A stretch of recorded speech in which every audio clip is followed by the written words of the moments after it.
Greetings and salutations. Today is a dark and evil day. It's August 28th, 2019. This is the day that the inglorious D.N.C. has chosen to give our friend Tulsi Gabbard the shaft. She's currently in uniform in Indonesia serving with the National Guard, so she's not in a position to defend herself right now. The D.N.C. has chosen now to destroy her chances of winning the election, of winning the primary, so as to fight for the Democratic Party. They continue to knife her in the back every chance they get. No doubt she will continue to fight for democracy, but it may soon become impossible for her to do that as a member of the Democratic Party.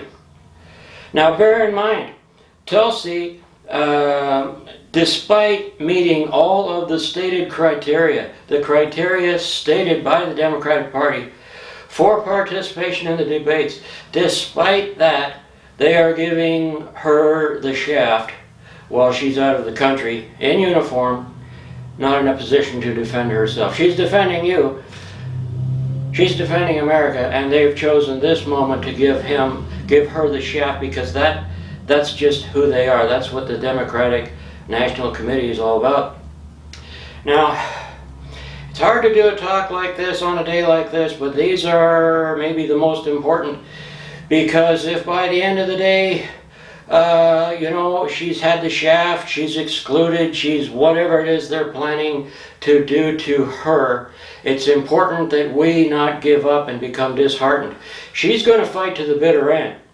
She will fight even though she is excluded from the debates.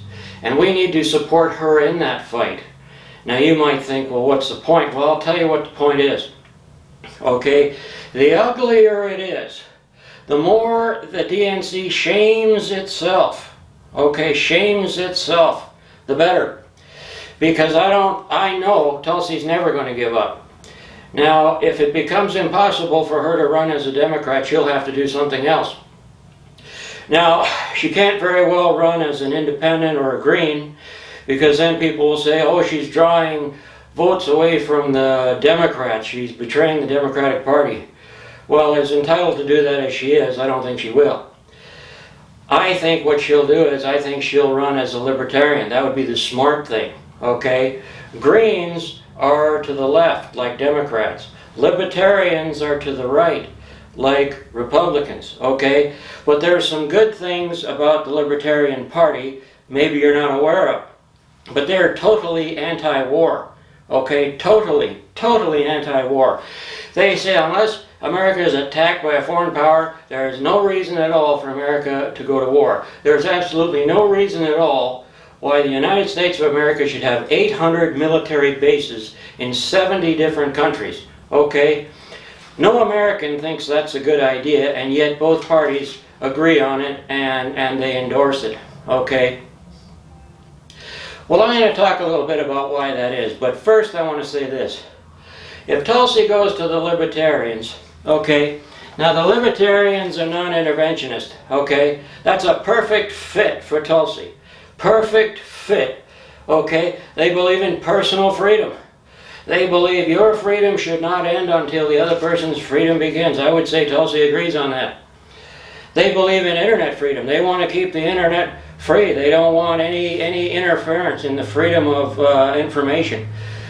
Great, again, a perfect fit for Tulsi. There's a lot of positives in that. A lot of positives in that.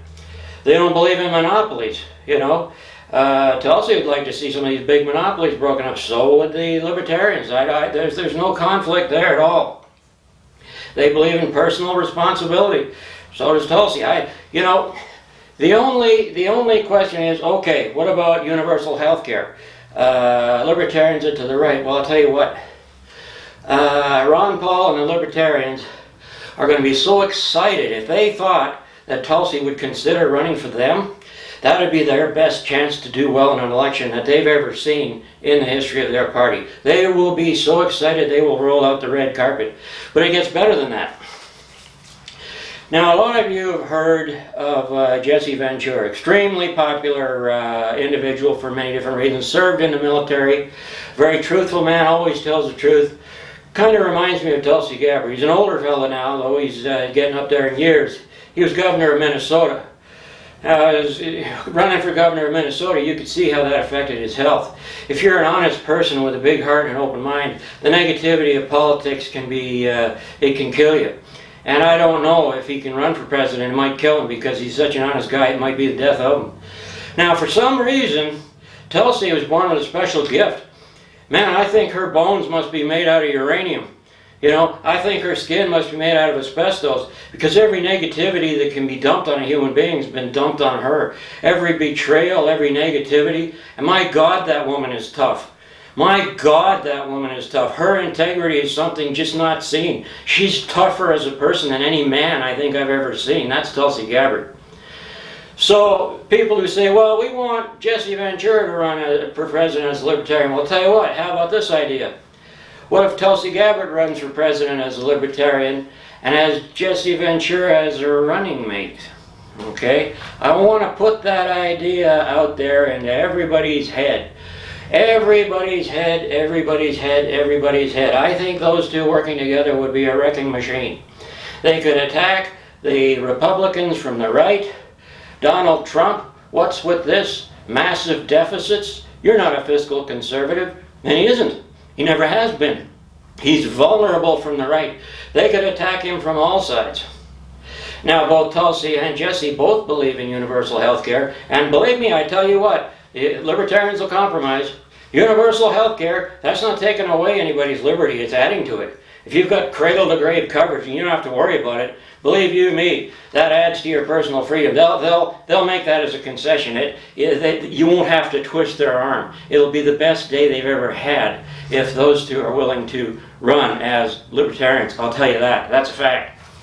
Now, I want to say something else. Okay, now, why do you suppose it is that the Democratic Party would put somebody like Debbie Wasserman Schults in charge of the primaries? So she ran the last one, she ran this one. There have been documentaries galore about her on all the major networks. She's been accused of every kind of fraud, election fraud, in her own seat there. She's from Florida. She's a congresswoman from Florida, accused of every kind of electioneering fraud for many years, and it's well known to the American people. Now, let's say you're the D.N.C, okay, and you want to put somebody in charge. Well, obviously they don't want somebody honest, but why in the hell would they choose somebody that everybody knows is dishonest? Why in the hell? Even if, whether Debbie Wasserman Schults is honest or not, everybody in America thinks she's dishonest in regard to election rigging. So why would you choose her? Why would you put her in front of the party and let her run the primaries when your biggest problem as a party is the fact that people think you run dishonest primaries? Why would you pick her? Are the Democrats trying to lose? Are there people in the Democratic Party who will make more money on a personal level by losing the election than by winning the election? I think probably so. And certainly we know they care more about money than they do about you. They care more about money than they do about America. Are they going to make more money by losing the election? Because they're doing everything in their power to make it happen, and they've done it before.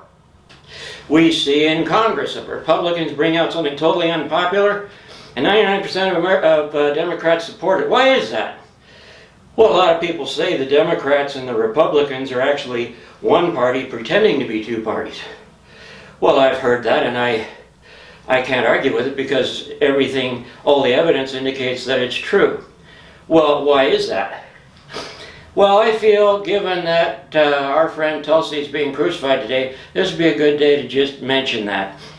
Mention something that we learned about in high school. Operation Paperclip. Operation Paperclip was after the Second World War. Okay, 1,600 Nazis, top scientists, were seen as valuable. So even though they might have operated death camps, killed tens of thousands of people, they were given immunity. 1,600 of them. Wernher von Braun, he was put in charge of NASA. He had dozens of top Nazi scientists. Arguably, the United States never would have made it to the moon without Wernher von Braun and all those Nazi scientists. It's true. But that was about a dozen people we're talking about. 1,600 mass murderers were given immunity, and they were allowed to come to nations, mostly the United States, but also to Great Britain, given top government jobs. Do you imagine how many? 1,600? If a dozen went to Nazis, 1,600 went to U.S. military, a lot of them to U.S. security intelligence. Well, I want to put a thought in your head. Now, nobody's ever accused American politicians of being intelligent. In fact, if you're a billionaire and you've got one smart kid and one stupid kid, you tell the smart kid, okay, you're a chip off the old block, you're going to take over the company and follow me in my footsteps. That makes him feel good. You say to the stupid son, son, I love you, I want you to go into politics. All right? In a two-party system, you don't have to have a brain in your head to be a successful politician. It takes millions of dollars to get in, takes millions of dollars to stay in, but companies pay you and they tell you what to do and you just do that. Nothing could be easier than to be a politician in a two-party system. Okay, these are sold out and they're not too bright to start with. Now, Nazis are some of the worst people you could ever find. You'd be hard-pressed to find a worse person than a Nazi. But one thing you got to say for them, they're smart. They're damn smart. They're evil smart. They're diabolical smart, okay? So what happens when you take 1,600 superior intelligence life forms and put them into an ecosystem with no experience with that life form? What happens? If you've ever heard of the word science, what happens when you take a superior life form and put it into an ecosystem that has no experience with that life form whatsoever? Okay, that superior life form takes over. All right? Now, having said that, what is fascism? Okay, what is it? Fascism is when you have the media, you have government, and you have the military on the same page, working together. You got one party pretending to be two parties, you've got a media pretending to tell the truth, and you got an industry that loves everything about it, puts money into it, everybody works together. That's fascism. Okay, since World War II, since Operation Paperclip, the United States has had perfect fascism, absolute perfect fascism. So when you see the Democratic Party trying to lose, because it's the Republicans' turn, or however they do it, it's a routine. It's one party pretending to be two parties. It's a good cop, bad cop routine. They take turns managing, but they're in perfect agreement on all things economic and military.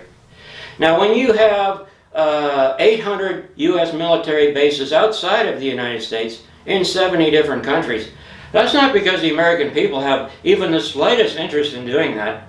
Only Nazis would want to do that. That's part of a Nazi objective. That's part of their world domination. They control the banking industry, and the banking industry controls the Democrats and the Republicans.